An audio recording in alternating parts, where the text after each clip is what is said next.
Hi students, welcome to today's session. In today's class, we are going to discuss about waves, unit 11.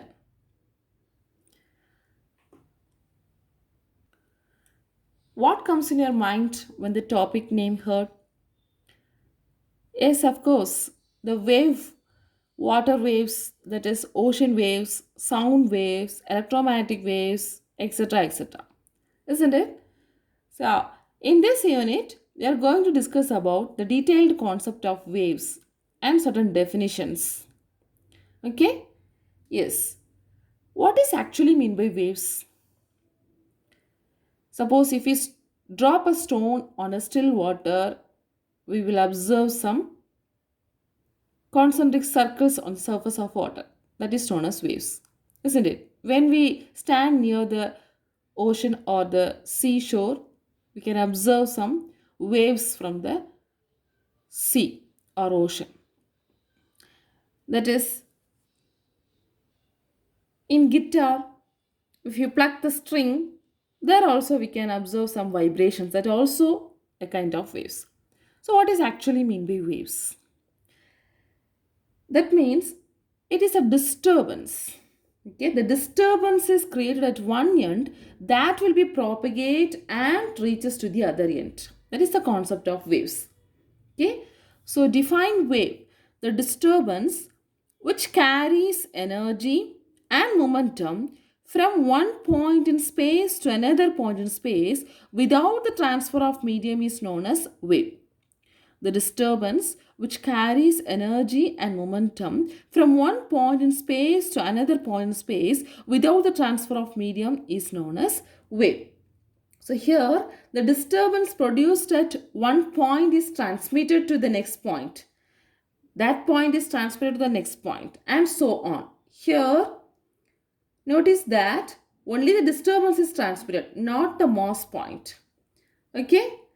Similarly, when we speak, that is our vocal cord, inside that vibration occurs. The vibration of our vocal cord inside the throat leads to the vibration of surrounding air molecules. So the speech will be transmitted from one point in space to another point in space. Okay? So examples of waves, you can say ocean waves, sound waves, standing waves, electromagnetic waves, and so on. Let us discuss some formation of waves in some cases. First, ripples formed on the surface of water. Look at this picture. Ripples formed on the surface of water. That means when we drop a ball or a stone stone in the still water, the disturbance is produced in the form of a circle. Am I right? The disturbance spread out in the form of a circle with increasing radius. So what actually happens here? Here, the kinetic energy of the stone that is transmitted to the water molecules. Okay, the water molecules on the surface. So the particles of the water do not move. The particles of the water do not move outward, but the disturbance is transmitted to the next points. Okay. So water molecules only undergo vibratory motion about their mean position. So here the main point is kinetic energy of the stone is transmitted to the water molecules on the surface.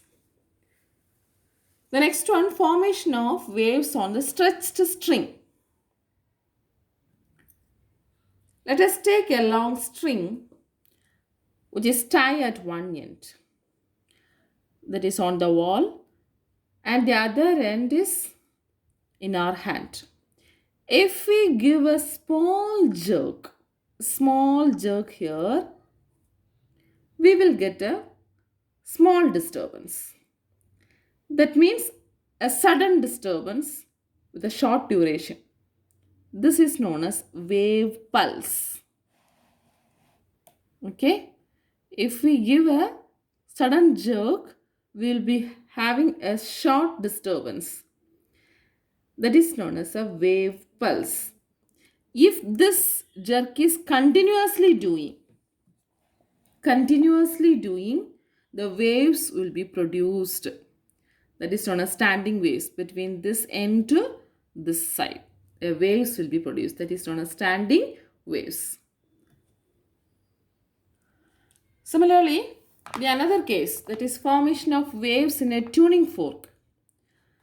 Tuning fork. This is the picture of tuning fork. That is, when we strike the tuning fork on a rubber pad, the prongs of the tuning fork above vibrate about their mean position. Okay, tuning fork. You might have seen that in standard classes. It is an instrument which can able to produce the sound in the vibration of air column. Okay, so here when we strike this tuning fork on a rubber pad, these prongs will get vibrate about their mean position. Okay, so in between the prongs there will be air molecules. That vibrated disturbance will be transmitted to the air molecules, so you will be having the waves. So if the prongs are vibrating about the mean position, the prongs are pushes outward, that represents the compressions. That means if the prongs are pushes outward, more accumulation of air molecules. The air molecules accumulate more in the region. The density and the pressure also increases, so we can say it is a compressions. And if the prongs are moves inward, the accumulation is less, so density is less, pressure is less, so we can say that is known as rarefactions or elongation. Okay, so this is the waves due to the strike of a tuning fork on a rubber pad. Look at this picture, tuning fork. Here, these places and all, density is more, so we can say this is compressions, and in between the compressions the density is less, that is known as rarefactions. Okay, the prongs position is known as the mean position. About these mean positions, the vibration is outward or inward. Compressions and expansions or rarefactions will occur. Okay, so this is the waves due to the strike of a tuning fork on a rubber pad. So we have discussed about some of the examples of wave formation. Now let us see the characteristics of wave motion. First point, for the propagation of waves, the medium must possess both inertia and elasticity, which decides the velocity of the wave in that medium. What's the first point? For the propagation of waves, the medium must possess both inertia and elasticity, which decide the velocity of the wave in that medium. Second point, in a given medium, the velocity of a wave is a constant. The velocity of a wave is constant, whereas constituent particles in that medium move with different velocities at different positions.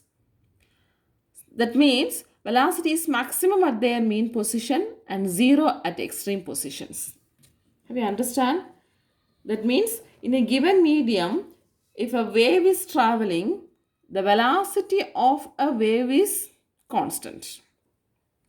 But when we discuss about the constituent particles in that medium, it is moving with different velocities.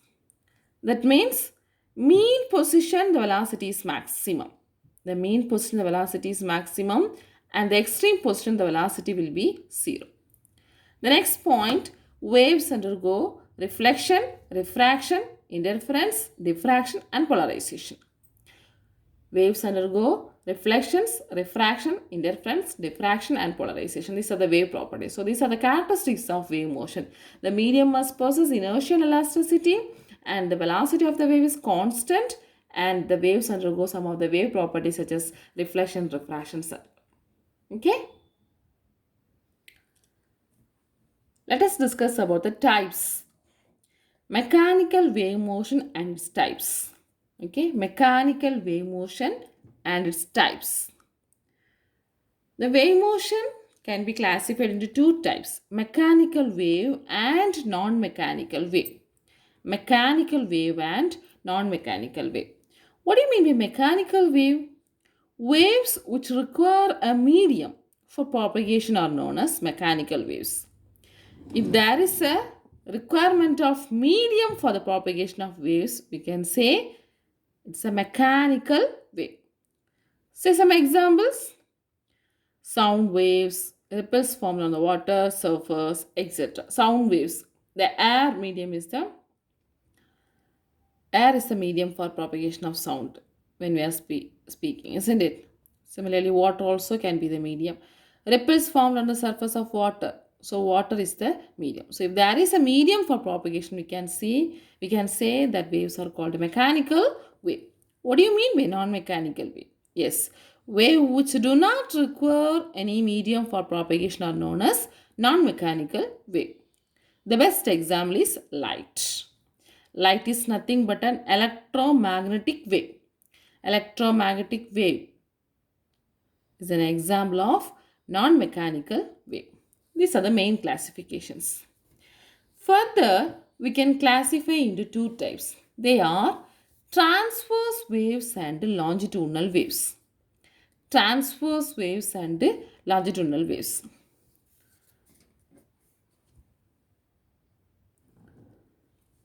Look at this picture, transverse wave.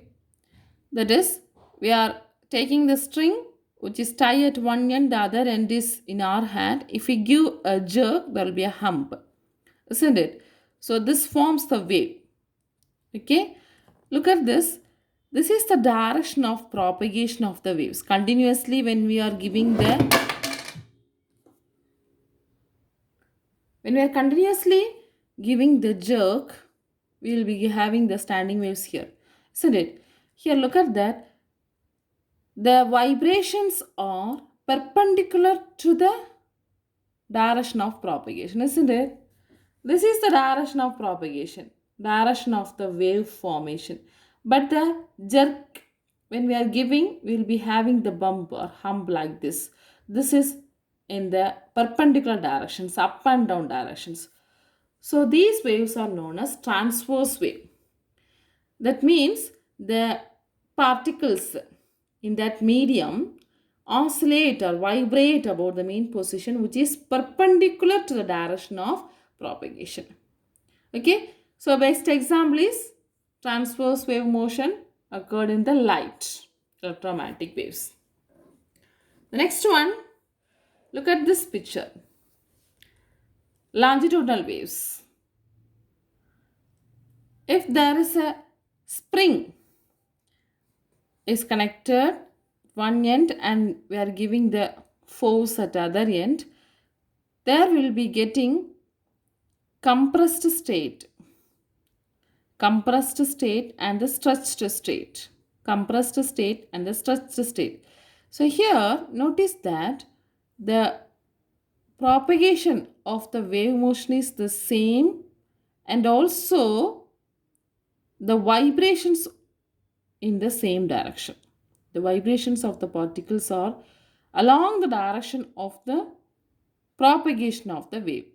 So these waves are known as longitudinal waves. So example is sound waves traveling in air medium. Have you understood the concept? Let's discuss the comparison of transverse and longitudinal waves. Transverse waves, longitudinal waves. First point, the direction of vibration of particles of the medium is perpendicular to the direction of propagation of waves, that are transverse waves. The direction of vibration of particles of the medium is parallel to the direction of propagation of waves, that are longitudinal waves. The disturbance are in the form of crest and troughs. Crest and troughs. What is meant by crest and troughs? If this is the formation of transverse waves, okay, so this position, the maximum position is known as crest of the wave. Okay, and the lowest point is known as the trough of the wave. So disturbances are in form of crest and troughs. Here, the disturbances are in the form of compressions and rarefactions. Compressions and rarefactions. The third point, transverse waves are possible in elastic medium. Longitudinal waves are possible in all types of media, solid, liquid, and gases. Okay, so these are the comparison of transverse waves and longitudinal waves. Now let's discuss some wave parameters, some terms and definitions used in the wave motion. In order to distinguish the waves one from another, we need some definitions. Okay, so consider the wave produced by the stretched string, transverse waves.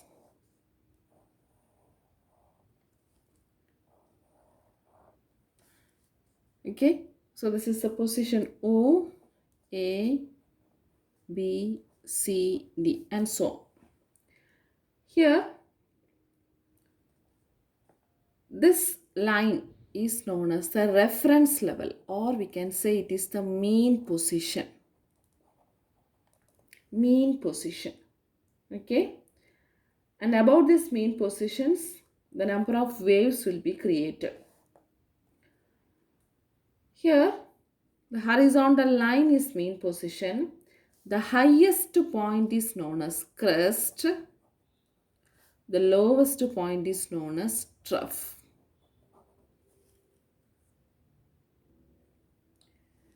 Now, the distance OB is known as wavelength.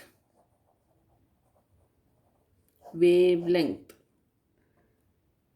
This is a small section of a wave without repetition. Okay, so OB is known as wavelength. We can represent the term wavelength by the symbol as lambda. So what is wavelength? The distance between two neighboring crests or trough is known as wavelength. Third, this is wavelength lambda, isn't it? This can be defined as the distance between either two crest or two trough. Understand? So distance between two neighboring crest or trough is known as wavelength. In longitudinal waves, how can we define the distance between two neighboring compressions or rarefactions is known as wavelength. Okay, so what is the SI unit of wavelength? The SI unit of wavelength is meter. The next one is frequency. What is meant by frequency? The number of waves crossing a point per second is called frequency. Okay, so if this is the time axis and here the waves are passing, so in 1 second, how many number of waves are crossed? That is known as frequency. So what is meant by frequency? Number of waves crossing a point per second is known as frequency. It is measured in hertz. Hertz. So we can write the symbol as Hz. Understand? And next, you should know the time period. The time period T is defined as the time taken by one wave to cross that point. Time taken by one wave to cross that point. That unit is second. And the relation between frequency and time is T is equal to F1 by F. Sorry, T is equal to 1 by F or F equal to 1 by T. So these are the terms we have discussed. Listen, define wavelength. The distance between two neighboring crests or trough is known as wavelength. Or longitudinal waves, we can say distance between the neighboring compressions or rarefaction is known as wavelength. The SI unit of wavelength is meter. Frequency. The number of waves crossing a point per second is known as frequency. Frequency is defined as the number of waves crossing a point per second is frequency. That is F. The symbol is F and the unit is Hz. Hz. Now the relation between T and F is T equal to 1 by F. The time period is defined as the time taken by one wave to cross a point. Okay, students, in today's class we have discussed about what do you mean by wave, types of waves, comparison between transverse waves and longitudinal waves, and definition of wavelength, definition of frequency, time period, etc. So you have to learn these questions. What is mean by waves? Write down the types of waves. What are transverse waves? Give one example. What are longitudinal waves? Give one example. And define wavelength. Okay. Thank you, students.